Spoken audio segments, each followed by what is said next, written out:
こんにちは、森の山ちゃんです。今回は我が家のキッチンをリフォームした時の費用とキッチン本体の設定金額は工務店さんで全然違うという話をしたいと思います。キッチンリフォームを考えていて具体的な金額を知りたいと思っている方、キッチン本体をお得に購入したいと考えている方は必見の内容です。ぜひ最後までご視聴よろしくお願いします。今回の動画の流れですが、まずはじめにキッチンリフォームの費用をキッチン本体やカップボードの費用など個別に具体的に紹介していきます。その後にリフォームの見積もりを取ってもらった時にキッチンの設定金額が工務店で全然違うという気づきがあったので、こちらを紹介したいと思います。ちなみにキッチンリフォーム工事の詳しい様子は過去動画で紹介しています。動画説明欄にリンクを貼っておきますので、よかったらこちらもチェックお願いします。チャンネル登録もよろしくお願いします。では早速キッチンリフォーム費用を公開します。まずはカップボードです。こちらの上2つと下2つ分のカップボードは親戚からのいただき物です。使用しないからと新品のカップボードをいただきました。ダストワゴンは楽天で購入しました。リクシルのダストワゴンで 18,145 円でした。この背の高い食器棚もリクシルの商品で、こちらも楽天で購入しました。95,370 円でした。そしてこれらのカップボードの取り付け費用が2万円でした。ちなみに一つ注意点があって、これらのカップボードたちは工務店さんで頼むよりも楽天などのネットショップで買った方が安いのですが、工務店さんによってはこのような施主支給品は嫌がられると思います。カップボードに限らず施主支給品は、もしもその商品に不具合が出た時に保証を誰がするのかということで揉めることが多いのが理由なようです。取り付ける人たちからすれば自分たちで用意したものではないのに、その商品自体に欠陥があり不具合が出た時でも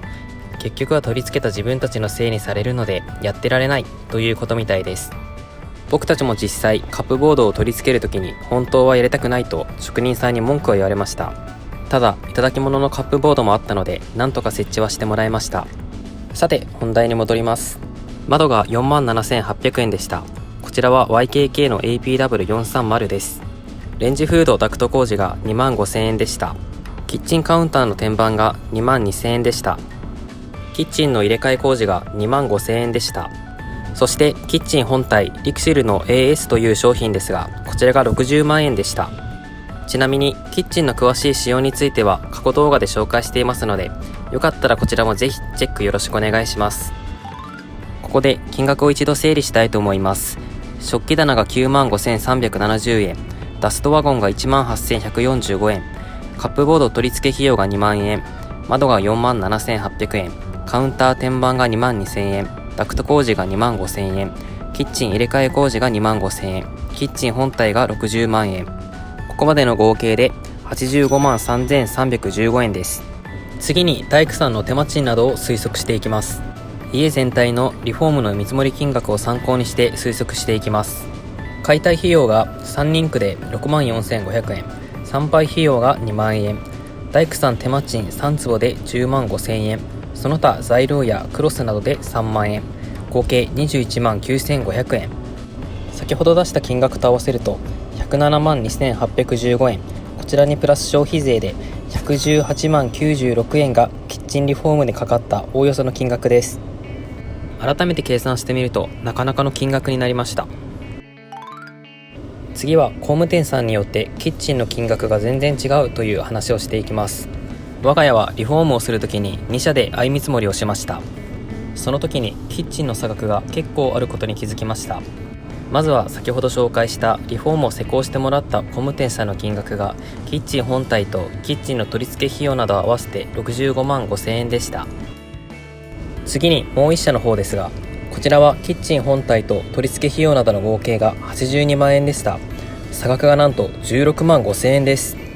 どちらもリクシルのキッチンで見積もりを取ってもらったのにこの差です。不思議ですよね。実はこれには理由があって、同じグレードのキッチンで見積もりをお願いしましたが、高いキッチンの方はリクシルのアレスタという商品で、うちが採用した方のキッチンはリクシルの AS という商品でした。リクシルの同じグレードのキッチンで見積もりをお願いしましたが、なんと見積もりに出てきたキッチンの種類が違ったのです。ここでキッチンの種類が違うなら見積もりの金額も違って当然じゃないかという皆さんの声が聞こえてきた気がします。実実はこのリクシルの AS とアレスタという商品はほぼ同じ仕様のキッチンなんです。商品が違うのにほぼ同じ仕様とはどういうことかというと、この AS というキッチンは年間にリクシルの商品を大量に扱ってくれるハウスメーカーや工務店さんだけに特別な価格で提供されるアレスタの裏番的なキッチンなんです。つまり AS はベースがアレスタなのでほぼ同じキッチンということになります。ただ AS の標準仕様に関しては取り扱う工務店さんがキッチンに採用する設備を決めているので、頼む工務店さんによって仕様が全然違います。例えばうちは人工大理石のキッチン天板が標準仕様でしたが、工務店さんによってはステンレスのキッチン天板が標準仕様ということもありえます。リクシルの AS の取り扱いをするには大量にリクシルさんの商品を売らなければならないので、うちが頼んだ工務店さんの標準のキッチンはリクシルの AS でした。打ち合わせの時も AS ならこの料金だけど他のメーカーさんのキッチンならもうちょっと高くなるよという感じでした。アレスタを見積もりに出してきた会社はメインが不動産業の会社だったので、リフォームの施工件数もあまりなく、この AS の取り扱いがなかったみたいです。リクシルリフォームショップを名乗っていて、うちはリクシル商品が安いですよと言っていましたが、 AS のお手頃感には及びませんでした。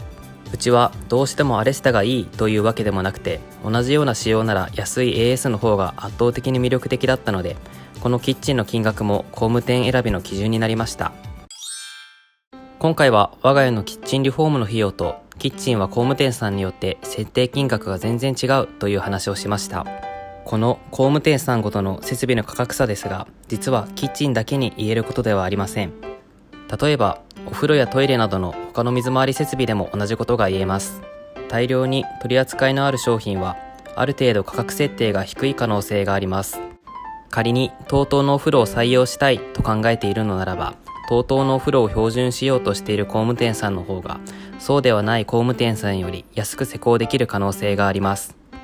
どうしても採用したい設備があるときは、リフォームや新築住宅を施工してもらうハウスメーカーや工務店さんの標準の仕様がどういったものか事前に確認しておくと、施工会社さん選びの一つの基準になると思います。ぜひ新築やリフォームを考えている会社の担当者さんに標準の設備の仕様がどういうものか確認することをお勧めします。その際可能なら金額もズバズバ聞いてしまった方が家づくりの参考になると思います。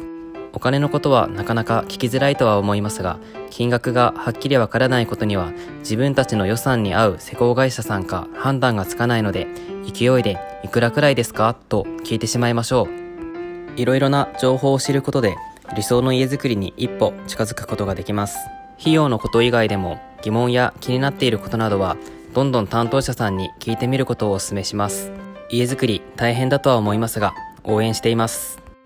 では今回は以上です。この動画が参考になったという方はグッドボタンとチャンネル登録をぜひよろしくお願いします。ご視聴ありがとうございました。